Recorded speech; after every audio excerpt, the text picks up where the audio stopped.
Hey everyone, welcome back to another driving review video here on the channel.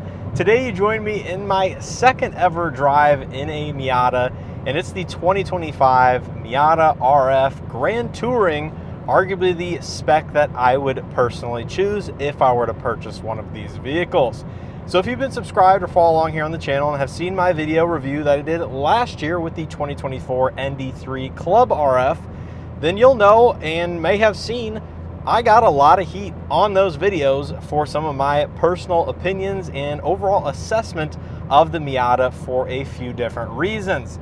Now, the number one thing was this vehicle's small, it's tiny. Everybody knows that's kind of a trait of a Miata. Now, the ND is a little bit smaller than the former NC, similar in size to maybe the NA or NB, but overall, the Miata is still a hoot to drive. And you can probably tell by the impression on my face there during that full throttle acceleration, this vehicle is not exactly blistering fast, but that again is part of the heritage of this vehicle, is a small, lightweight, nimble sports car that's also a convertible that handles extremely well and is just very enjoyable to drive. So under the hood of the ND3, you're gonna find a 2-liter naturally aspirated 4-cylinder putting out 181 horsepower and 151 pound-feet of torque through the rear wheels only, like a true sports car should be. And this one is spec'd with the 6-speed manual transmission. However, there is a 6-speed automatic with paddle shifters available here in this RF Grand Touring. Now, throwing around the corner there.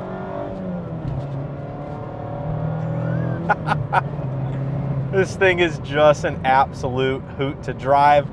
10 out of 10 on the road, and you almost won't even get a speeding ticket for the most part. Now, over my last 6 days with the ND3 Grand Touring, I've certainly learned and experienced some of the nicer amenities and creature comforts and features that the Grand Touring has to offer versus the Club that I tested last year. And a lot of those things were things that I complained about not having, such as the adaptive LED projector headlights, the automatic climate control, dimming mirrors on both the interior and driver's side, garage home link, and overall just a handful of other things that are just nicer to have and live with on a daily basis in the Grand Touring. And that all comes at a slightly cheaper price point than the Club RF. However, you are making a couple of small sacrifices in terms of pure performance of this vehicle, given you are missing the Recaro front seats, you're missing the Brembo front brake calipers, and you're missing the aero package on the exterior. However, that is something you can spec for an additional about $1,500 on the Grand Touring if you really do want most of the same appearance outside of the BBS forged wheels, which is another item that you get on the Club Performance package. But as you can see, full throttle here. This thing sounds good from behind the wheel, and that's thanks to some of the augmented sound or the sound enhancements that are done to make it sound just a little bit more throaty and enjoyable inside the cabin. Now, as usual, starting out with visibility behind the wheel of the Miata in general, it's very good out the front sides, and the only real small detriment is out the back or maybe over your shoulder, but you do have standard blind spot detection. So looking over the hood, you have nice large corners, which you can see where the wheel or the hood meets the fender rather, so you know really where both of the front corners of the vehicle lie. Now, you do have door mounted side mirrors, which is auto dimming in the case of the Grand Touring, which makes side visibility just that much easier. The mirrors themselves are a little bit on the smaller side, but it matches the overall size of this vehicle. And then out the back, you do have that auto dimming rear view mirror with garage home link, and really rearward visibility with the top up isn't all that bad, and with the top down, of course, it's even better, given you aren't necessarily looking through a piece of glass, you're looking through an open air experience. Now, speaking of the open air experience, I wish I could do these reviews in more of an top down format, but of course that will cause audio issues, which I did test ahead of time.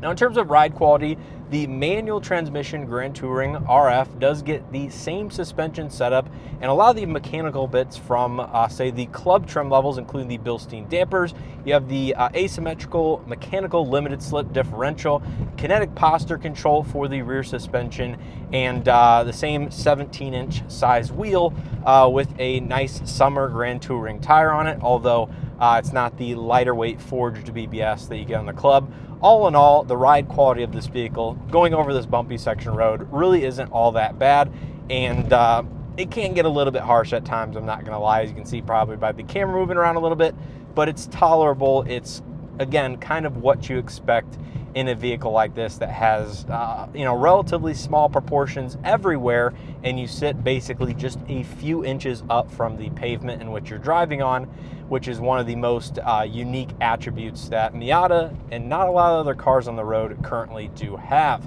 Certainly a change of pace from all of the SUVs and trucks that I've tested on the channel since about 10 months ago when I had the last Miata. However, it is, I'm not gonna lie, refreshing to get back behind the wheel of a manual transmission sports car that's just nimble, lightweight, takes corners with ease, and you can basically drive it 9/10 out of the road and really not endanger anybody and still have a blast to drive, all in an open air experience. Now, in terms of the interior, the Grand Touring does get a few other different elements from that of the Club that I tested last year. So you have a little bit more silver trim and bright work around the AC vents. You have that single zone automatic climate control. You get traffic sign recognition via the camera, so it will read traffic signs in front of you and show you on the partial digital dashboard here on the left side. Automatic LED projector headlights that are adaptive or swivel with the steering wheel. You have rain sense wipers, automatic high beam assist. Of course, heated seats are still found here in full leather seats versus the Recaro seats found in the Club, which are a partial Alcantara, partial leather material. And I think Bose premium audio system, and all in all, like I mentioned last year, this confirms that the Grand Touring would be the Miata I would purchase if I were to either recommend one or purchase one for myself, just because it has that much more creature comforts and amenities and comes in a slightly less price point, but still retains a lot of the mechanical performance attributes of the Club, minus things in the performance package, which ultimately out on public roads you're not going to be using the Brembo brakes really at all. So unless you're tracking the vehicle, would I necessarily recommend going for the Club over that of the Grand Touring? Again, all coming in at a slightly lower price point, which this car, as tested, comes in just over $39,000, including the extra cost gray metallic paint color. Addressing some of your guys' comments last year, I appreciate all the feedback. I think it's tremendous that there was that much engagement. It helped the video performance, and I think it was cool to give you guys my impression of the Miata, having never really driven or lived with one for any meaningful amount of time. And here we are nearly a year later doing the exact same thing in the trim level that I speculated would be the one that I preferred, and it certainly is the one I preferred. However, that doesn't necessarily change my overall opinion as to if I were to ever want to own one of these in my garage. Now, I will say, if I were to ever purchase one of these, it would be for sure not as a primary driver. There's a handful of people out there that say the Miata can easily be the sole vehicle in your garage. And while sure, you might make some sacrifices in doing that, it would not be the type of sacrifices that I would be wanting to make personally.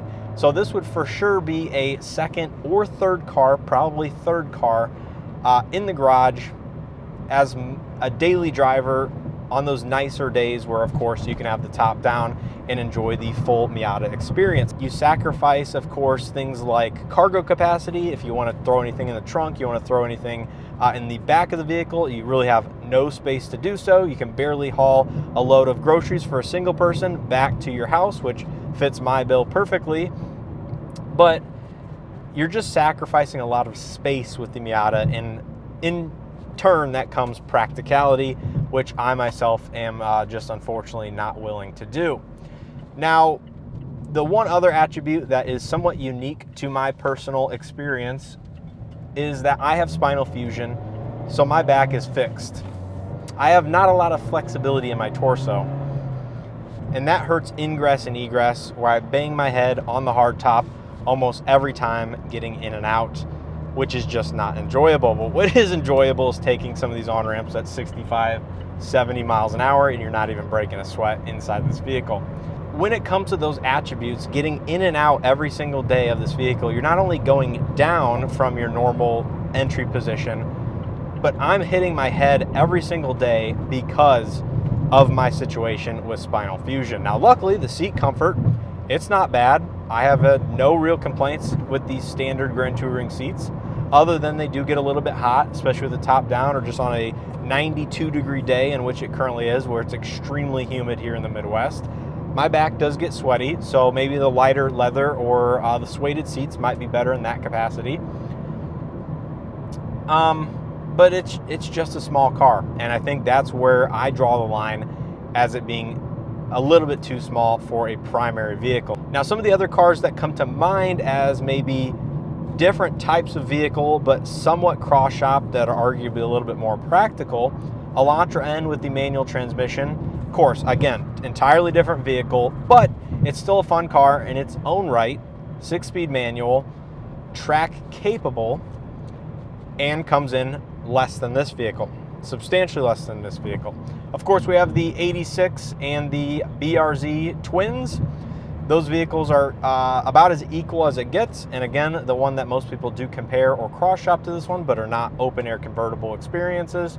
Actually never driven an 86 or a BRZ either. And then you have cars that are sunsetting, such as the Toyota Supra, which I have had with the manual transmission, absolutely had a blast, and it's a larger experience, and honestly one that I would probably like to live with more so on a daily basis for a decent amount more money.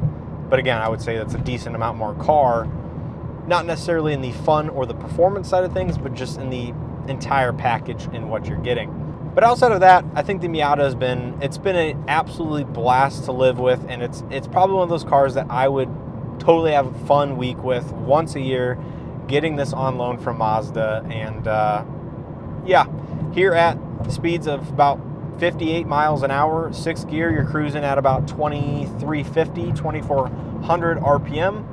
I like the analog gauge cluster. I like the partially digital, although I wish it had a digital speed readout at times. I like the digital gear indicator right front and center in the tachometer. The Grand Touring has a little bit more of that functionality with the digital cluster, the speed sign recognition. You do have adaptive cruise control available if you choose the automatic Grand Touring, so do keep that in mind. The manual does remove that, but you still have the basic lane keeping assist, automatic high beam assist, blind spot detection, some of those basic driver assist features. And you get wireless Android Auto, Apple CarPlay on the updated infotainment system that did occur last year for 2024. So that is a nice feature that I've loved using Mazda's infotainment system. Although a lot of people out there don't like the rotary controller, it just works. It's in a good location behind the shifter here. My palm rests right on the controller. And I believe it is a touchscreen as well, yes, for the Android Auto or Apple CarPlay, in which it supports, but not for Mazda's UI, but it's super close to you because of the proximity and size of this vehicle. Everything about the infotainment system, I believe, is pretty good, and the connection time for Android Auto is super snappy, and it's a super responsive system. In terms of fuel economy and what I've gotten over this week, saying I've been getting 32.3 mpg since it has been reset, which beats the club that I got, which was like right at 31 mpg last year, if I do recall, over about 160, 170 miles is when I created that video. Now, it doesn't have rev match downshifting, which was a nitpick that I had last year that you guys kind of made a little bit fun of me for.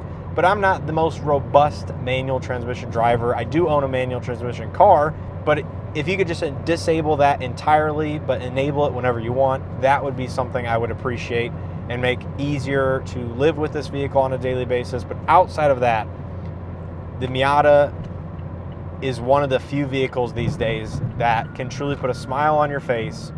You can drive nearly 10/10ths out on public roadways. I mean, like, here we are gonna go around this off-ramp here, 45, 50, 52, and it's just a balance. You can just feel the back end coming around just a little bit. The Miata is just a very enjoyable vehicle, and drive one, check one out if you're at all in the market for a second or third vehicle, sports car, open air experience. Just know it does come in at a fairly hefty price tag of nearly $40,000.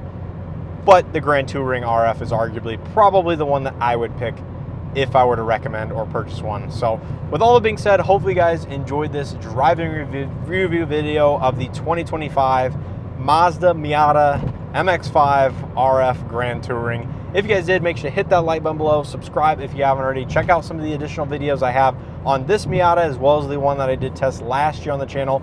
If you want my honest first ever driving impressions of Miata, that is the video to check out and to see it with, but a lot of the things that I did mention in this video are very similar to that one. It's just refreshing to get behind the wheel of a manual transmission car once again that is keeping the dream alive of a affordable sports car, convertible, fun to drive, handles well, and isn't the regular mainstream SUV that I test about 90% of the time from other manufacturers, including Mazda on the channel. So with all that being said, I appreciate continued support here on the channel. Thanks to Mazda for sending this out for me to test and review. And of course, you guys for watching. Hope to see you guys in the next one.